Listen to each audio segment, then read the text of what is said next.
uncertainty. I mean, the problem is that while McCarthy may be gone, you can't beat something with nothing. And the forces that have removed him from the speakership don't have a second in command. This has long been the problem with this portion of the Republican conference, which back when Newt Gingrich was Speaker, ended up pushing him out. But same with John Boehner, even a little bit with Paul Ryan. There is never an alternative. And that's the problem for the Republicans, who are now faced with a mess, a moment of chaos. The House is in a doom loop, and there is no person to sashay in and save things. And this is in part because those who have decided to run an incendiary version of politics that kicks out the support from under the institutions of the House. That's the way the modern Republican Party has grown itself, the way Kevin McCarthy came into power, which means in a moment of tension, you can't then suddenly say, well, wait, let's save the institution, because so much time has been spent undermining the institution by saying it's fraudulent and by saying it has no weight. Other members in this body, and I just, let's listen in for just a moment. Or who wish to change their vote.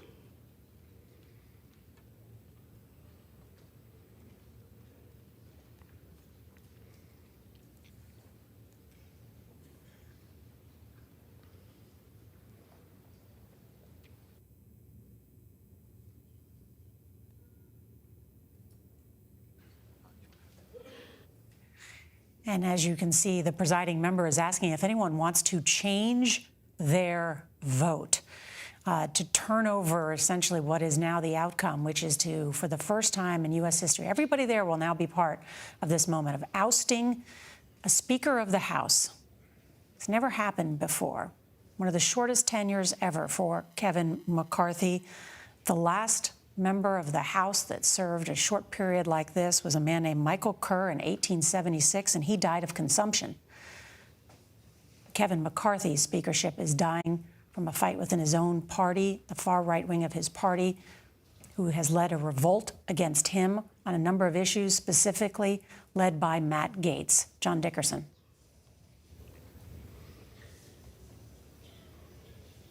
When McCarthy was ascending to this, he said the one thing you cannot allow is the motion to vacate, because that gives one person the power to undermine your speakership. And if it doesn't come to pass what has come to pass today, it nevertheless can hold a sword of Damocles over your entire speakership, always threatening anything you do.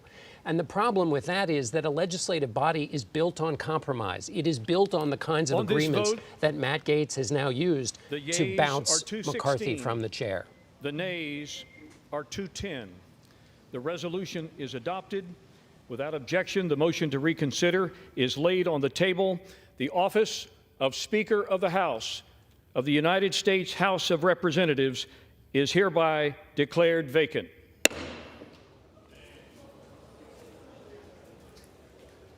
Well, I don't know about the rest of you, but I just got the chills. You know, the House of Representatives serves a very important function as a representative body in a democracy, serves alongside the Senate, makes up the U.S. Congress, one of our three important branches of government. And now the Speaker of the House, who is second in line to the presidency, that office is now vacant. I want to bring in Nancy Cordes, who covered the Hill for a long time, as well as many of us have, and now our chief White House correspondent. Nancy? Well, Nora, this is a very serious situation. The government is set to run out of funding again within 43 days. And as of right now, there is no Speaker of the House who would make any kind of an agreement with the Senate, with the president. And there's no telling who the Speaker will be or when they will be seated. And so there is a major power vacuum all of a sudden in the House of Representatives. And this is a very tricky situation for the White House. On one hand, they haven't had very nice things to say about Kevin McCarthy over the past couple of weeks. They've been accusing him of backing away from a deal that he made with the president, a budget deal back in May. On the other hand, at least he was a known quantity. They knew who they were dealing with. And now they have no idea who they'll be dealing with, let alone whether House Republicans are going to be able to coalesce around anyone. Nancy Cordes at the White House, thank you. The Republican-led House of Representatives has voted to oust Kevin McCarthy, a Republican of California, as Speaker of the House. This is the first removal of its kind in congressional history. I want to bring in Scott McFarland, who is there up on the Hill. Scott, what happens now? Nancy, Nora, you're looking at the new Speaker Pro Tem. At least for now, the temporary Speaker of the House is Patrick McHenry, a McCarthy loyalist and ally from North Carolina. I'm keeping my eyes to the side because Kevin McCarthy may be walking by any moment now, and we'll want to ask if he is going to run again to be Speaker, because nothing of what just happened precludes him from running again for that post. They have to dust off some very old game plans and playbooks right now. They're dusty because they've never been used before, but there is a continuity of Congress plan where somebody fills in the role as Speaker until a new Speaker election is conducted. Patrick McHenry of North Carolina for now is holding that spot. There's going to have to be another set of Speaker elections, and we can see a recurrence of what we saw in January, a 15-vote marathon before Kevin McCarthy secured the necessary votes. A speakership that began with history is kind of ending with history today. Scott McFarland standing by there, waiting for former Speaker of the House Kevin McCarthy. Want to bring back in John Dickerson, and this is a victory for Matt Gaetz, a Republican out of Florida who has had a personal as involved in a lot of personal acrimony with Kevin McCarthy, but this is a success. He led this effort, and it has been successful because 8 Republicans voted yes, and none of the Democrats voted to save Kevin McCarthy. And we should take hold of this obvious fact, is that Matt Gaetz and his Confederates voted out the Speaker for the sin of working with Democrats, and they did that by working with Democrats. It's a reality of the institution that they are a part of. And that is the difficulty for the Republican Party, is that it has built itself and brought itself to power by saying essentially that the institution is so thoroughly broken, the other party is so thoroughly at odds with the American progress, that it holds positions that are completely against the messiness of legislation that has to happen to make progress. And so Americans look at the institution of Congress, which they already had a basement-level opinion of, and now they're going into the deep shale. Whatever is below the basement, that is likely to be where the American opinions are when they look at this fight and this complete collapse that has happened in the House, and no immediate solution to how that's going to go forward so that they can begin to be in a position to address the very serious and real challenges the country faces. I want to bring back in Scott McFarland, who is on the Hill. And Scott, what role did Donald Trump at all play in this? Now, Donald Trump certainly played a key role in keeping Democrats from saving Kevin McCarthy. Democrats told me today one of their issues, why they wouldn't swoop in, is their concern about what Kevin McCarthy did in support of Donald Trump right after January 6th. I've got some new intel from some of the House Republicans who voted against Kevin McCarthy today. They say they're not going to have an immediate vote on a new speaker. They're going to take a recess that is what they call subject to the call of the chair, which is a nice Washington way of saying indefinitely. I asked 2 of the defectors from Kevin McCarthy and his Republican caucus if they had a new name to offer up, and they said no, which is really the fundamental issue. It has been from the start. There's been no alternative, no plan B revealed by this faction of House Republicans, which is why Kevin McCarthy is not only not precluded from running again, but might not be dissuaded from running again after today's vote. There simply is nobody else to take his place. And Scott, one other thing as we see the cameras around Matt Gaetz, he has been accused by even fellow Republicans of engaging in juvenile behavior, in the words of Congresswoman Kelly Armstrong, as someone who is showboating and seeking attention. How has this also refocused attention on the ethics issues that Congressman Gaetz faces? What are some of the things they're investigating when it comes to Mr. Gaetz? Yeah, that's right, Nora. His critics have said Matt Gaetz is starving and always is ravenous for media attention, for a platform, and for fundraising. And he certainly has gotten his share of attention and a platform over the past 72 hours since he began executing this plan. There has been an investigation at the federal level which found no criminal misconduct of Matt Gaetz, nothing to charge. There's been an ethics investigation into Matt Gaetz, into some of his personal dealings and business dealings that has not resulted in an ethics committee finding against him. But his critics say this is personal, that Matt Gaetz is personally showing animus towards Kevin McCarthy, and that's what inspired this. But it was, nevertheless, Nora, an effective revolt by Matt Gaetz. Scott MacFarlane, thank you. We are also witnessing a scrum just on the steps of the Capitol with Congressman Gaetz. Let's listen in for a moment. In progress right now with some of my colleagues. I think there was a stage of denial, and I've certainly experienced a good amount of their anger, and now we appear to be headed toward bargaining. I think the world of Steve Scalise. I think he'd make a phenomenal speaker. Are you afraid of getting expelled? I'm afraid of $33 trillion in debt crushing the working people in my district. I'm afraid of the dollar losing its status as the global reserve currency. If they want to expel me, let me know when they have the vote. Has anyone talked about that with you? 45 days left before we got less than 45 days Heard Congressman Gaetz, who led this revolt. Oh, let's just see. Look at Scott MacFarlane is trying to shout a question to the speaker there. Go back to Scott's camera. I think Kevin McCarthy should take a hint. After 15 ballots. An effort. We're not. There you go. That's the speaker just passed by there. And after. Scott, did he say anything? Yeah, he said he's going to make a statement shortly. I would have been inclined to him make the statement just here right now. I asked him if he's going to run for speaker again, because that really is the fundamental question that underwrites all of this. He says he's about to speak. He's moving toward his office where cameras are prohibited. So perhaps he's going to take a moment to gather the troops, get a nose count, get a sense of where things head from here, maybe have discussions with the defectors or with the Democratic leader, but didn't immediately answer a point-blank question he clearly heard. Are you going to run again for Speaker? That's what's going to dictate what happens next year in the House, Nora. Right. And how many votes, remind us again, did it take for Kevin McCarthy to assume the speakership? Well, at the time he did in January, it took 218, a majority of the House. The numbers have shifted. Sorry, 15 roll calls. That's what I meant. I should have asked you how many roll call votes. Yes. 15 long, hour-long rounds that spanned days and really was an unprecedented moment in Congress. We've just seen two of them involving Kevin McCarthy in the same year.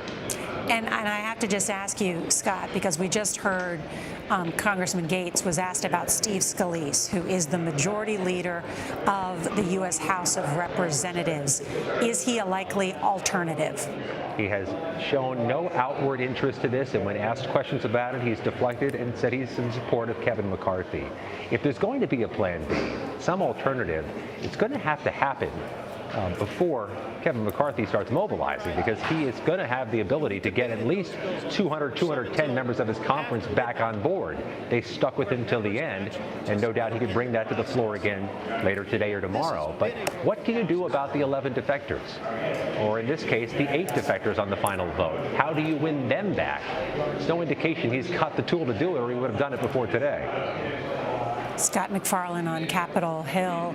Want to also touch base. There's been another bit of breaking news today, important from the day 2 in the business fraud trial against Donald Trump. The judge today imposing a limited gag order on the former president, Donald Trump. Want to bring in CBS's Robert Costa. He has been inside the courtroom for most of the day. He joins us now from Manhattan. And Robert, tell us about this news.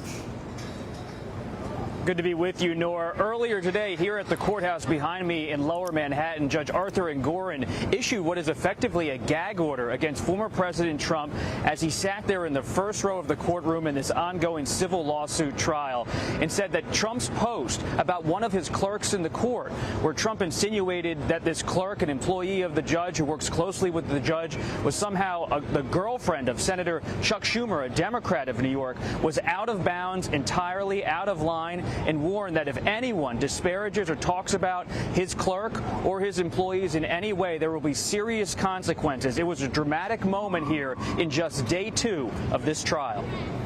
And what do you think the effect of that is on Donald Trump and some of his posts? For Donald Trump, the former president, he is someone who always tries to speak up about his criticism of the judge, his criticism of the attorney general in New York, Letitia James, and so many other critics. And he always argues that this is free speech. But whether it's the special counsel Jack Smith in Washington, who has had concerns about Trump's commentary about him, or whether it's the judge here in this civil lawsuit in New York, Trump is routinely testing the bounds of what's appropriate and what's legal. Robert Costa, thank you so much with that news out of New York involving Donald Trump and that gag order. Once again, want to remind everyone we are on the air as Kevin McCarthy has been ousted as the Speaker of the House in a historic moment. This is the first time in our nation's history that this has ever happened, and I want to show everyone once again when the clerk read the roll call. The office of Speaker of the House of the United States House of Representatives is hereby declared vacant. And that was Congressman Steve Womack who there made the announcement. John Dickerson, I feel like we've covered a lot of historic moments together in the last couple of years with this splintered Republican Party, and now the House of Representatives plunged into chaos. Yeah, it does feel, Nora, like this one goes to 11. In other words, everything we've always rated on a scale of 1 to 10, because, A, it's obviously never happened again. The way forward is completely unknown. And then what happens to the big issue at the center of this, which is this is a fight over whether the way in which the House does business, imperfect, meandering, difficult in a democracy, because that's the way it's supposed to be. It was designed that way. Can that get back on track in a party where all of those behaviors, which are necessary to get progress, where you have a very thin margin, all of those behaviors become toxic and can get you kicked out of the job? How do you make progress? Who rebuilds that? And how does that get rebuilt? That's the big question for any kind of progress coming out of the House in the future. That's right. With a looming government shutdown just weeks away, more business, important business to be done. California Republican Kevin McCarthy dethroned as Speaker of the House by hardline conservatives in his own party and with no help from Democrats, despite efforts by some Republicans to try and get their help to try and save him. This is a developing story. We'll continue to have news on CBS News Streaming, your local news, and we will have a full wrap-up and new reporting tonight on the CBS Evening News. This has been a CBS News special report. I'm Nora O'Donnell in Washington.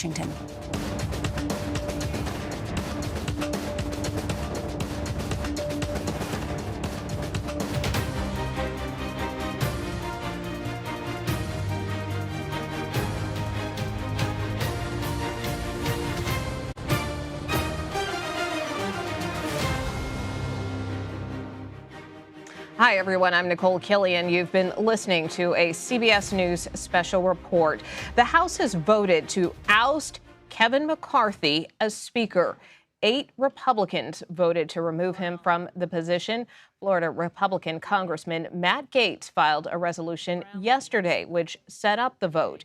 He has criticized how the Speaker has handled spending since Republicans retook the chamber. CBS News politics reporter Zach Hudak joins us now. And Zach, obviously, we both have worked on the Hill. And just from your experience covering Capitol Hill, I just want you to break down for our viewers how we got here to this historic moment.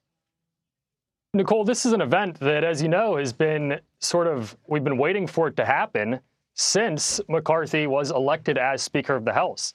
It took 12.5 votes just to get him through that vote, and he had to make a number of deals with the far-right wing of his party just to get accepted as Speaker, just to get sworn in. And among those deals was the ability to bring a motion to vacate the chair with a single person bringing it to the floor.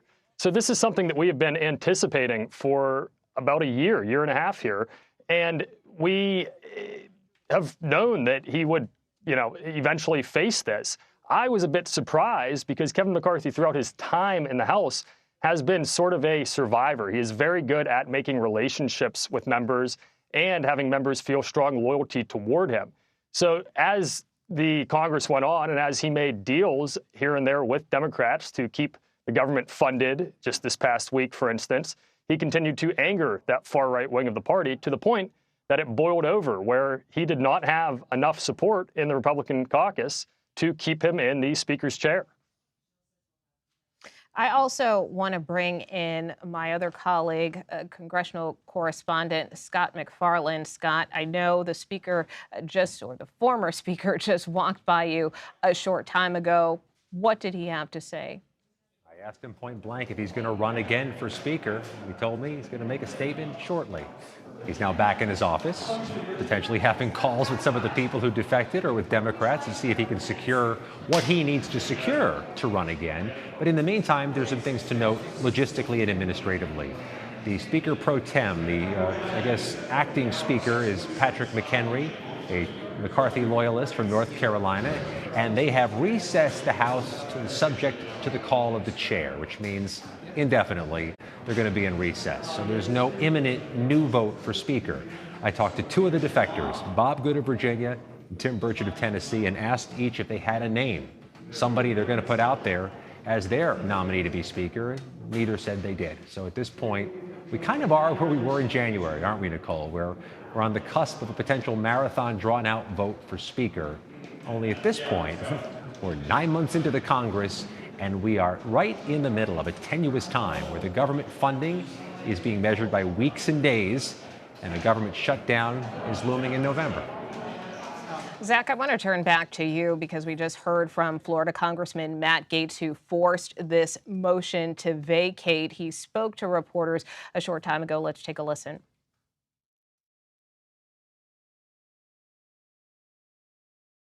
I think there was a stage of denial, and I've certainly experienced a good amount of their anger, and now we appear to be headed toward bargaining. I think the world of Steve Scalise. I think he'd make a phenomenal speaker. Is this a victory for Matt Gaetz? Matt Gaetz is one of the few people who seem to have come out on top here if you look to it the way that Matt Gaetz looks to it. Matt Gaetz and the far-right flank of the Republican caucus in the House views the current situation in the country as we would rather shut down the government. We would rather deal with the implications of that than continue to fund things like the war in Ukraine. So is it a victory overall? No. Is it a victory for the American people? No. But this is a victory for folks in the Republican Party who feel like Kevin McCarthy and mainstream Republicans are out of step with what needs to be done to get this country back on track, what needs to be done to get this country back into a good financial position. So for Matt Gaetz, he and a handful of other Republicans are the few winners in this. All right, Zach Hudak, Scott McFarland, thank you so much for joining us. I want to turn now to our political panel. We are joined now by Maura Gillespie. She is a former congressional aide, as well as Jonathan Cott, who is a partner at Capitol Counsel and previously served as a senior advisor to both Senators Chris Coons and Joe Manchin. Again, want to thank both of you guys for joining us, and Maura, because you did work on the Hill for such a long time. I really just want to start by getting your reaction to all of this. It's a sad day. I mean, this is not something that we should be celebrating. I don't think anyone who cares about the institution is celebrating, except for Matt Gaetz, obviously, but he also doesn't care about the institution that he serves in.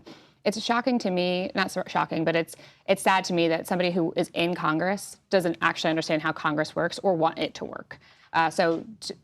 This is just, because again, Matt Gaetz doesn't have a plan. There is no plan. He says that Scalise would make a great But then why speaker. do you think he was successful today? Because Democrats aren't going to back Kevin McCarthy, right? They don't have any reason to. He hasn't done anything to earn their trust or their respect, quite frankly. And so it's not surprising to me that they weren't willing to step up and help him out. It's not their job to do so.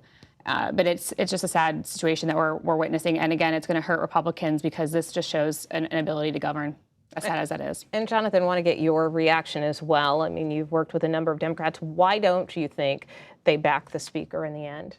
Because there's absolutely no reason that Democrats who disagree with Kevin McCarthy on every single thing he stands for would ever back him. They're unified behind their leader, Hakeem Jeffries. Nancy Pelosi never had this problem, and she had very slim majorities. The idea that Democrats would ever do this was born out of some fantasy West Wing episode. But they could have voted present. I mean, there were other tactics. Right, but there's no reason for them to not vote the way they feel. They didn't have to do tactics or anything. That would have been great political theater, but Democrats voted the way they believed, that Hakeem Jeffries should be the leader of the House. And the Republicans are doing a very good job of making the case that Democrats and Hakeem Jeffries should be in control of the House, since they can't even govern it for a year without having do you think there's any scenario where that happens?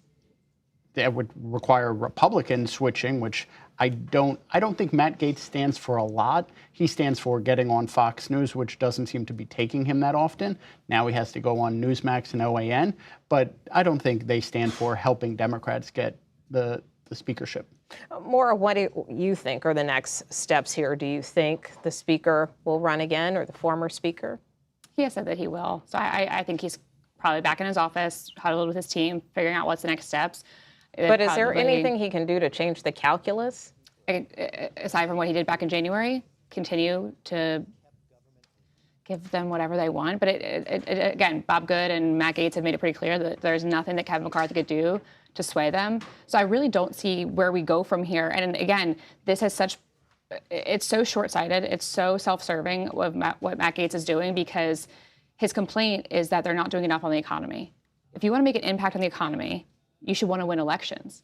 You're not going to win an election by, one, shutting down the government, and two, holding Congress hostage and not letting the House do its work. I mean, this is just, again, we're talking about political theater, but it doesn't have an end sight. There's no goal here, and he doesn't have a plan. And that's the really frustrating part here. Matt Gaetz, his only plan thus far was to get on all the Sunday shows. Check, he did that. To oust Kevin McCarthy, which he just did just now, and get the attention for it, so that he's not put attention on his, ethics investigations and other issues that he has back in Florida. Yeah, and Jonathan, I guess just to go back to you, and again, trying to read between the lines here in terms of why Democrats voted the way that they did. I mean, if you look at the big picture, I mean, this slows everything. This gums up the work. We know Congress has to approve more government funding in the next 45 days. This now kind of throws everything into limbo. That's not necessarily in the interest of Democrats. So just for the sake of continuing government, again, why don't you think they would back the speaker on this? I think it's kind of like there is no scenario ever that Democrats are going to back Kevin McCarthy to be speaker. I don't know where that's come from. Democrats who do you think they'd be willing to work with then? Hakeem Jeffries is the leader of the Democratic Party. He is the person they want to be speaker. They will work to make him speaker. That's the only person Democrats will work to make speaker. Democrats are ready to work to keep the government running and functioning. Keep in mind, the only people that shut down the government are Republicans, because they don't actually believe government helps and works for their constituents. I find it very odd that a lot of Republicans do everything they can to get to Washington to then say Washington shouldn't work or doesn't work. But Democrats will work with whoever is the speaker to get bipartisan bills done, which they did under Nancy Pelosi and they've done under Kevin McCarthy. But they're not going to help save Kevin McCarthy. James Carville told Democrats, and we all believe this, when your enemy is drowning, throw him a freaking anvil. Morris, I mean, is there anyone you see that can rise to the occasion if the speaker or former speaker does not run again? So I do think so, because we've had that happen in the past, right? We had plenty of Democrats who came out and said that they would have, helped John Boehner during this time, and he had countless Democrats who were willing to, either not show up for the vote or back him because they saw the greater good. But that's also because he had their trust, and he did. Maybe they didn't always agree on policy, but they knew that he was going to serve the whole House. And in moments when push came to shove, that he was going to look out for the interests of the whole House and not just his party and not just his flank, they could trust that he would do that. And they also respected him. So I think that that's obviously a huge difference here, obviously what we're seeing, and to your point about them not wanting to step up and help Kevin McCarthy. But the list of members who they would be willing to help, I do believe is very, very small.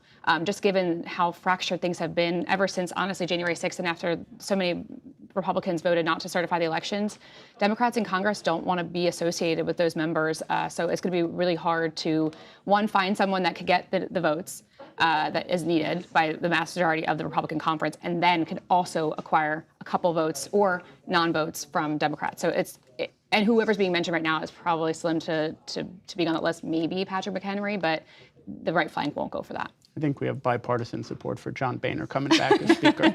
That's what we heard. But does he want to do it? No, he does not. It's a no. Well, thank you so much, Laura. Jonathan, appreciate you for being on. We will continue our coverage of the ousting of Speaker Kevin McCarthy right after the break. Our Robert Costa joins us next for more. You're streaming America Decides.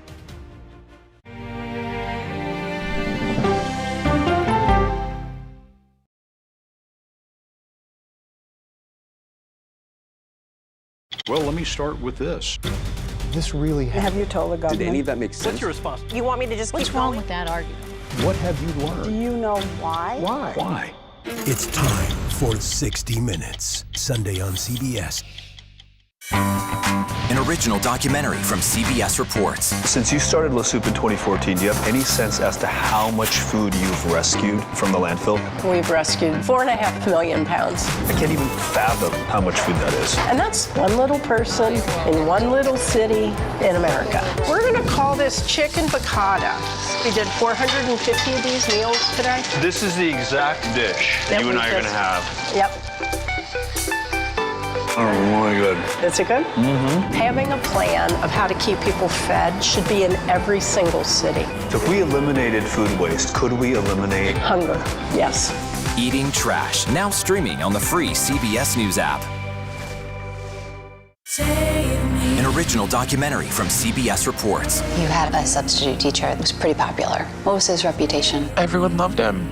You had to miss a test. What did he offer to have you make up the test? He said that I can come by after school was all over and just take the exam. The blinds were down. He closed the door. The next thing I knew, he was right next to me. That's when I realized what was going to happen. Even if I wanted to scream at the top of my lungs, no one would hear me because no one was there. He told me that if I ever said anything to anyone, he would kill me and he would kill my family. So I did it. Pledge of Silence, now streaming on the free CBS News app. He was there when the war in Ukraine started. Extreme history. It's a big moment. The extraordinary story behind Sean Penn's new Paramount Plus documentary, Superpower, when we go person to person. An original documentary from CBS Reports. AI is among the most world-changing technologies ever. Curing diseases, scientific breakthroughs, making lives better. It can help us with medical discoveries, scientific discoveries, doing better agriculture, having cures for things like Alzheimer's. It's also going to really transform the way we work.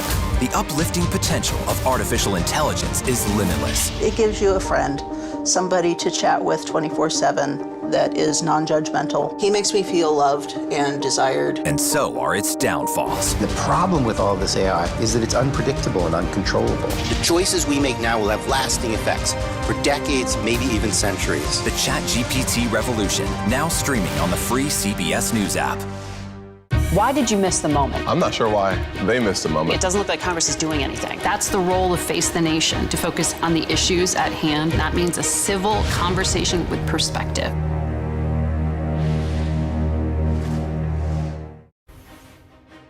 As the House voted to oust Kevin McCarthy, former President Donald Trump returned to court in New York City for the second day of his civil fraud trial. CBS News chief election and campaign correspondent Robert Costa joins me now. And Bob, also some major developments with this as well, with a New York judge imposing a gag order.